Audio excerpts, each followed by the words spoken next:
کچھ بات ہے کہ ہستی مٹتی نہیں ہماری، صدیوں رہا ہے دشمن دورے زماں ہمارا۔ ارطغرل غازی مزے کی کوئی داستان یا کوئی قصہ نہیں، بلکہ مسلمانوں کے اتہاس کا ایک بہترین نمونہ ہے۔ ارطغرل غازی اس دور کی کہانی ہے کہ جب مسلمانوں کا تخت اس زمین کی بجائے ساتویں آسمان پر ہوا کرتا تھا۔ یہ کہانی ہے اس بہادر شخص کی کہ جس نے نہ صرف ایک ایسی سلطنت کی بنیاد رکھی کہ جس نے 600 سال سے زیادہ آدھی دنیا پر حکومت کی، بلکہ ساتھ ساتھ اپنی بہادری سے اس دور کے مسلمانوں میں وہ حوصلہ اور وہ ہمت پیدا کی کہ اس دور میں مسلمانوں کے سامنے ٹکنے والا کوئی بھی موجود نہیں رہا۔ وہ بہت جلد ایک جنگجو بھیجے گا جو پوری دنیا میں اسلام کا پرچم بلند کرے گا۔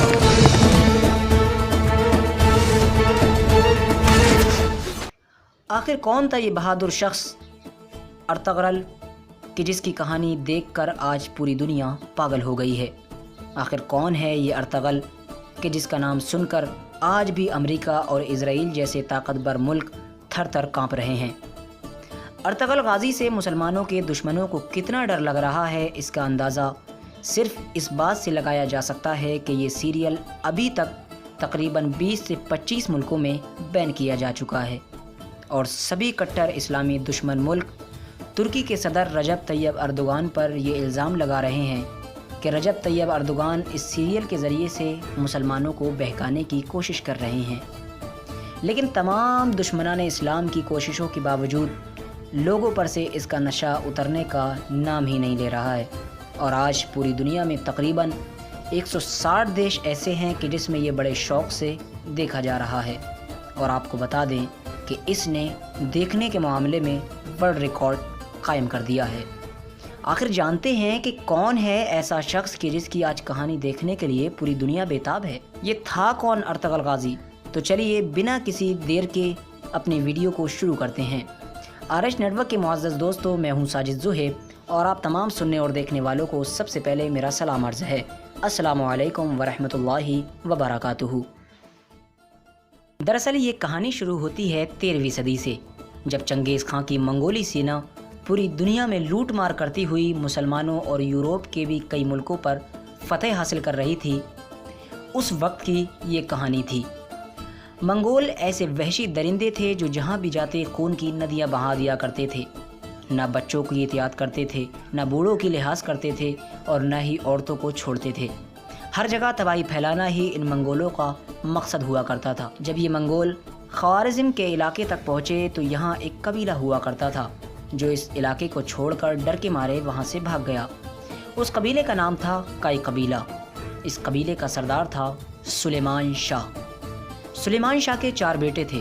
تیسرے نمبر کا بیٹا تھا ارطغرل غازی، اور یہی وہ بیٹا تھا کہ جس کے اوپر یہ ڈرامہ یعنی سیریز کو بنایا گیا ہے۔ یہ وہ جاواز ہستی ہے کہ جس کے کردار کو اس میں دکھایا گیا ہے۔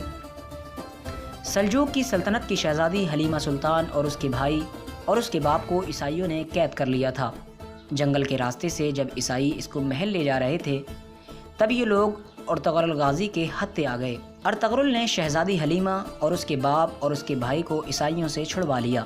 بس یہیں سے شروعات ہوتی ہے اس جاباز دلہر ارطغرل غازی کی۔ اس گھٹنا کے بعد کئی بار اس قبیلے پر عیسائیوں کی طرف سے طرح طرح کی پریشانیاں آنے لگیں، مگر ارطغرل نے بڑی ہی دلیری کے ساتھ ان تمام پریشانیوں کا ڈٹ کر مقابلہ کیا۔ ارطغرل غازی کا جو سب سے بڑا دلیری اور ہوشیاری کا کام تھا وہ یہ تھا کہ اس نے عیسائیوں کے اس قلعے کو ہی فتح کر لیا تھا جہاں سے مسلمانوں کے خلاف سازشیں تیار ہوا کرتی تھیں۔ اس قلعے میں بڑے بڑے عیسائی پادری مل کر مسلمانوں کے خلاف ایک عالمی جنگ کی سازشیں رچ رہے تھے، مگر ارطغرل غازی اپنی بہادری کے ساتھ ان تمام کے ارادوں پر پانی پھیرتا چلا گیا۔ جب ارطغرل نے اس قلعے کو فتح کیا تو پوری مسلم اور غیر مسلم سلطنتوں میں ارطغرل کی دلیری اور بہادری کا ڈنکا زور و شور سے بجنا شروع ہو گیا، اور یہیں سے ارطغرل نام کا ایک ایسا طوفان اٹھا کہ پوری دنیا میں دشمنان اسلام اس طوفان میں اڑتے چلے گئے۔ منزلیں مارتے برق رفتار شہ سواروں کی قسم، کوسوں دوڑتے سموں سے اڑتی چنگاریوں کی قسم،